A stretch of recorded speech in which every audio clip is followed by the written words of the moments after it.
motion.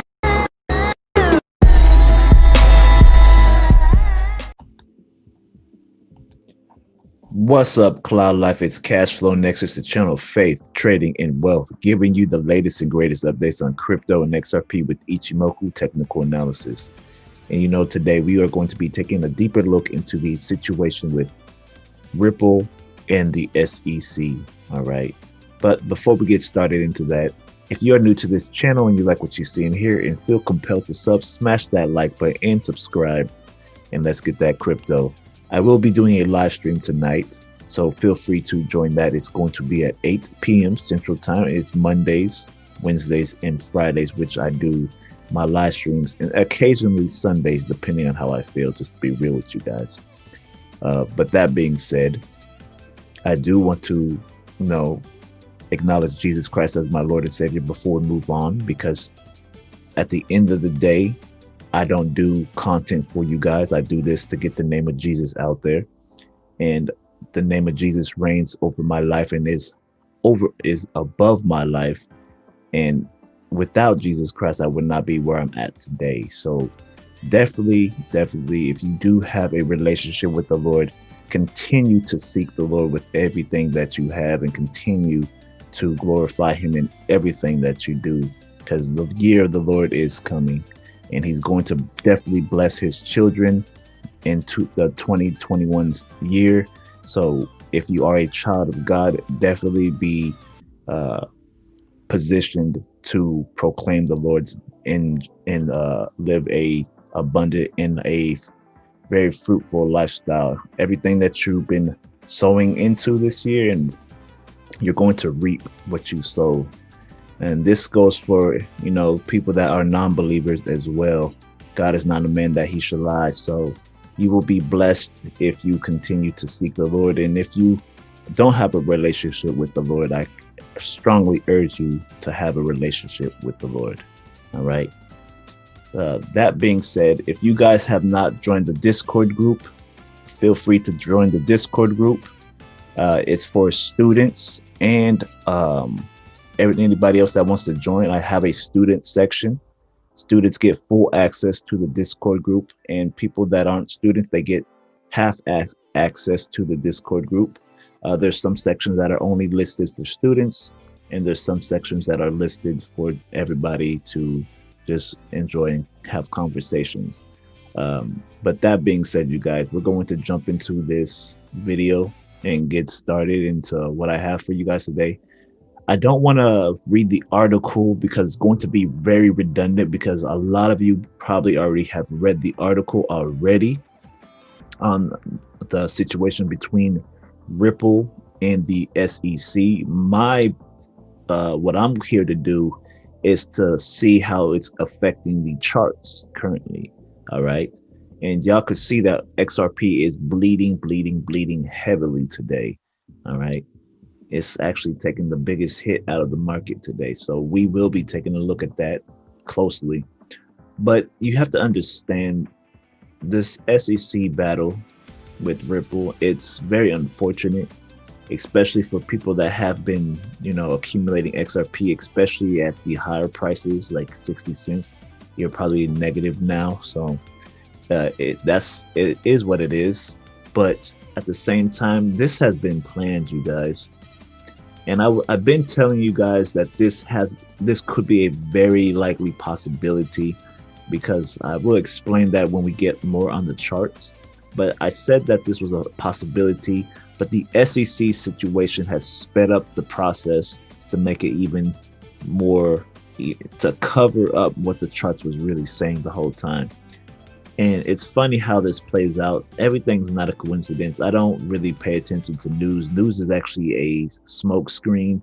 The chart is really what's telling you what's going to happen in the market. And as I have been telling you guys, news is nothing but a smoke screen for real. If you understand how to read charts, you will understand that you really don't need the news too much, because the charts will tell you everything that you need to know. They put the information there in code so they could tell their people what they're really planning to do. And this is why I teach people how to trade and read charts, because it is very effective and it does show you it. The only problem is when it comes to reading charts, you can't miss too many details, because in the crypto space, data changes pretty frequently.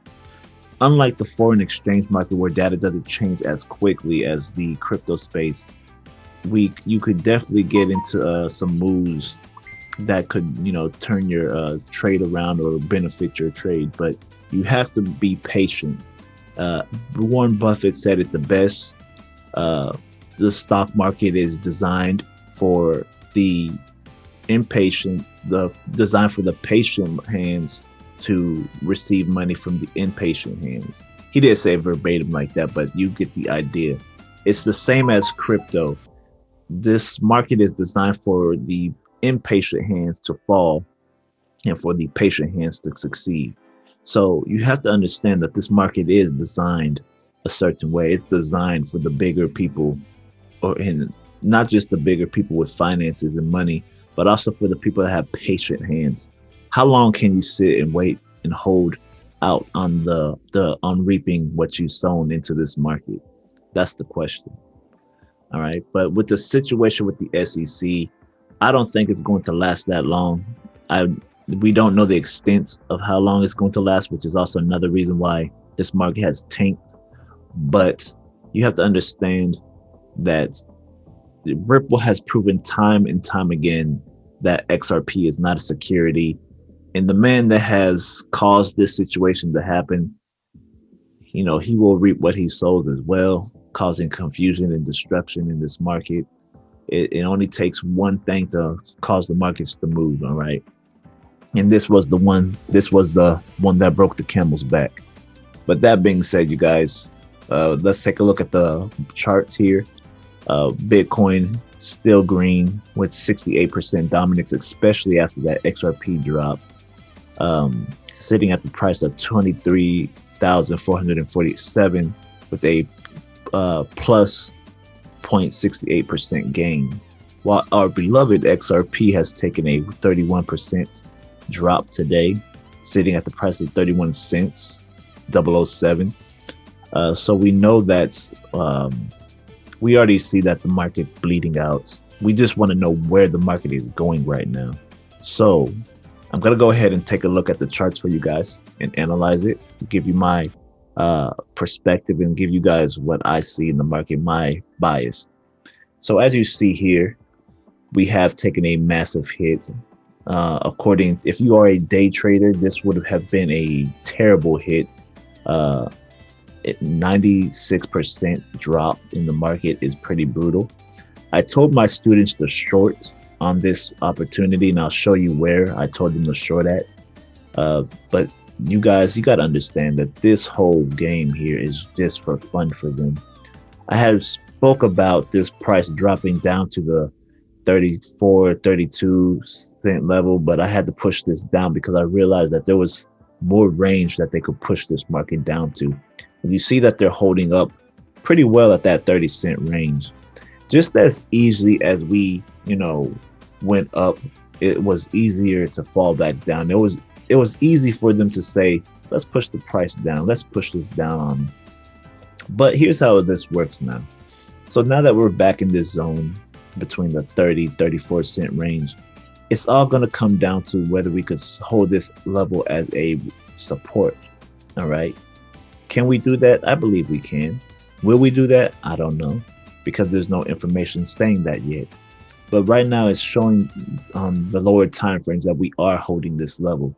Now, can we hold it for the next 4 days? We will have to see, because this weekly candle is going to speak a lot of things on what's going to happen with the rest of this market. Now, we can still dip back down to that 23 cent level.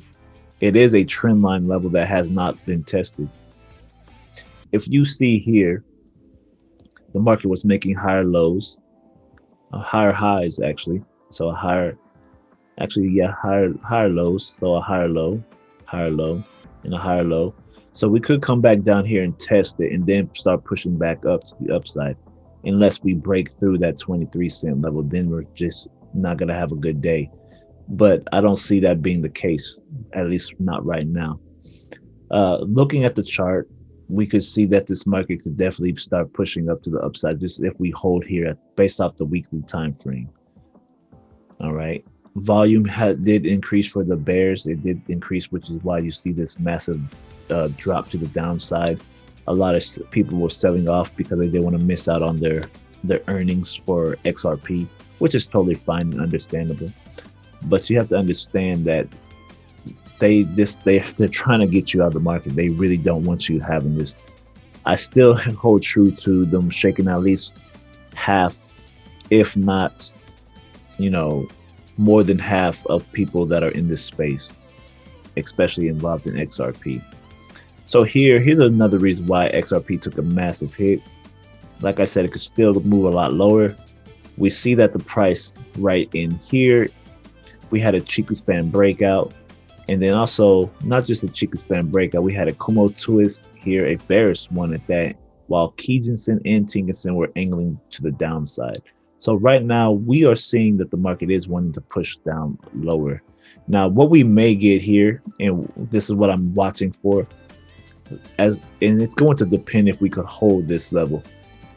I want to see price retest its breakout, which will be around that 43-cent level, and see how it's going to respond here. So we don't have data yet just to say if the market is going to push higher.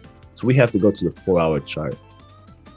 4-hour chart is saying that we could potentially do that because the Kijun is flat and it's far away from price. So we're just suggesting that price may want to act as a magnet to our Kijun level, which is right here. All right. So as I was telling you guys, I told my students to enter in right here at the 51-cent levels for a short. This was our entry, and we shorted this market to the downside. If you are in the student section, you would know that this is not a bluff. I could show you guys this. I even put it out on Twitter that I told my students to short here. Right now, looking at this market, we could still push lower. We do have one sign of bullish momentum or bullish activity on here with this candle, but right now it's going to be determined by what's going to happen on this 4-hour close, and see how the 1 hour performs as well. Coming down to the 1-hour chart, like I said, this Kijun is flat. Momentum is still bearish according to the 1-hour time frame. You see how thick this cloud is. It's a strong trend to the downside. But here's the thing though, we could still pull back up to this level and pull back up to the 43-cent level, because that was our breakout point from this big pattern here, the bigger pattern, which was a flag pattern here. So we had this bearish flag pattern. Since we had that breakout, we may want to pull back up to retest that breakout. But right now we don't have that full confirmation on whether the market wants to do that or not. So if you are a day trader, I would suggest that you wait in this area, wait it out. Wait for the fractal breakout to either the upside or the downside for a trade opportunity. If you do not wait, then you might get destroyed in this area. But right now, I'm seeing the market potentially push down lower. Let's see what the ultimate oscillator and the RCI is saying. Ultimate oscillator and RCI still suggesting that the bears are still in control. So I'm suggesting that the market push lower, back down to the 23-cent level. So that would take us down to here around this level, just like that. So I am anticipating a shorter market. After that, the bulls should start to enter this market, because a lot of people want a cheaper price. Once you get that cheaper price, don't prepare for the worst and expect the best. I'm always expecting the best, because this is a investment game. No one wants to have a bad investment, so I'm always expecting the best in this space when it comes to long-term investments. All right. That being said, you guys, I hope you guys enjoyed this technical analysis. I still see this coming down. Let me know your thoughts in the comment section. Shout out to everybody that's subscribed to this channel. Shout out to everybody that is a student and is thinking about becoming a student. I appreciate you guys. let it be known that you know, share this content, you guys. I would definitely appreciate that. But let it be known what your thoughts are in the comment section. Do you think we're going to reach 23 cents? Do you think we're going to go back to 40 cents at this point? Right now, the momentum is strong to the downside. But like I said, we will see what happens here. If anything, I would want to catch this move on the 15-minute time frame to really solidify the move of this market. All right. So that being said, you guys, I hope you guys stay blessed, stay encouraged. And stay tuned for the next video and keep it 100, you guys. God bless and peace.